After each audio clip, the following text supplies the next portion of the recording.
मेरा last video आपने देखा होगा टर्म प्लान के ऊपर था, बेसिकली टर्म इंश्योरेंस के ऊपर था।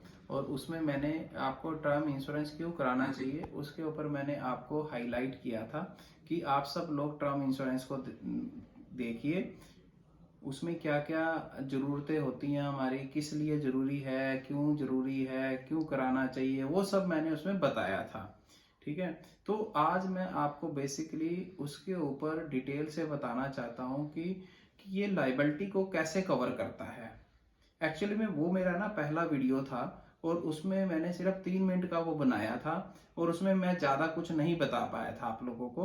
तो इसलिए मैं इस वीडियो में आपको है ना बड़ा डिटेल से बताऊंगा टर्म इंश्योरेंस के बारे में। टर्म इंश्योरेंस होता क्या है, कैसे हमें इसको ये लाइबिलिटीज को हमारी कवर करता है, लाइबिलिटीज कैसे कवर होती हैं इसमें, ठीक है, और हमें क्यों कराना चाहिए। देखो, टर्म इंश्योरेंस जो है वो लाइबिलिटी को कवर करता है। ठीक है, अब लाइबिलिटी हमारी क्या क्या हो सकती है। लाइबिलिटी हमारी जैसे कि होम लोन हो गया, मेरी होम लोन की ईएमआई जा रही है, पर्सनल लोन की ईएमआई जा रही है, ठीक है, बेसिकली ये सभी लोन्स हो गए। ठीक है, लोन्स को भी कवर करेगा, वो हमारी लाइबिलिटी होगी। ठीक है, उसके अलावा हमारे घर के एक्सपेंसेस हो गए, ठीक है, बच्चे की फीस हो गई। बेसिकली मैं इसको ये बोल सकता हूँ स्टैंडर्ड ऑफ लिविंग जो मैंने मेंटेन किया है वो कैसे मेरे ना रहने के बाद भी कवर अप कर पाएंगे हम उसको। ठीक है, तो उसके लिए हमारे लिए जरूरी हो जाता है कि टर्म इंश्योरेंस कराना चाहिए। ठीक है, किसी पीछे फैमिली को भी कोई दिक्कत परेशानी ना आए, मैं रहूं या ना रहूं। ठीक है दोस्तों, तो उस पे हमें देखना चाहिए कि वो हमारी जरूरत क्यों है, लाइबिलिटी को कवर क्यों करता है। ठीक है, इसमें मैंने आपको बताया स्टैंडर्ड ऑफ लिविंग मेंटेन रखने के लिए।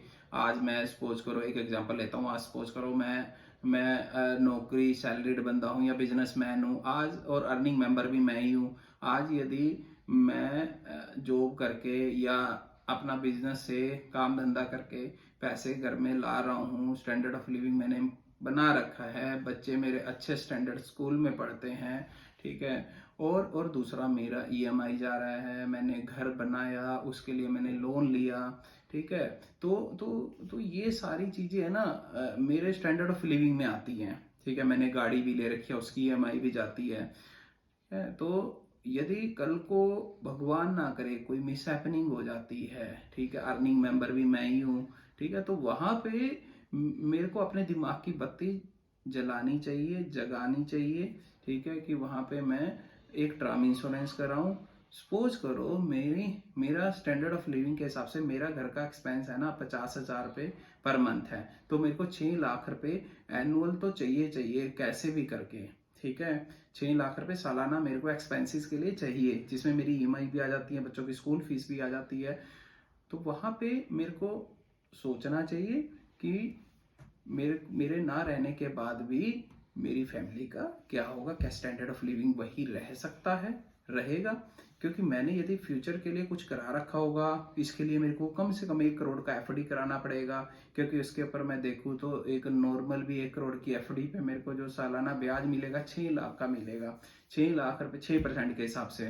ठीक है, मोटा मोटा 6% लगा लेता हूँ, 1 करोड़ पे 6 लाख का ब्याज आएगा, 6 लाख पे 50,000 रुपये महीने का मेरे को वहां पे इनकम आना स्टार्ट हो जाएगा। या तो 1 करोड़ की मैं एफडी रख लूं 50,000 के खर्चों के लिए, या मैं फिर 1 करोड़ का टर्म इंश्योरेंस ले लूं। देखो, समझदारी तो इसी में ही है, मैं 1 करोड़ का टर्म इंश्योरेंस लूंगा।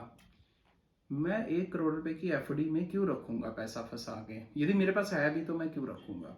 तो आपको इस चीज को समझना चाहिए और आपको इसकी तरफ जाना चाहिए, टर्म इंश्योरेंस की तरफ।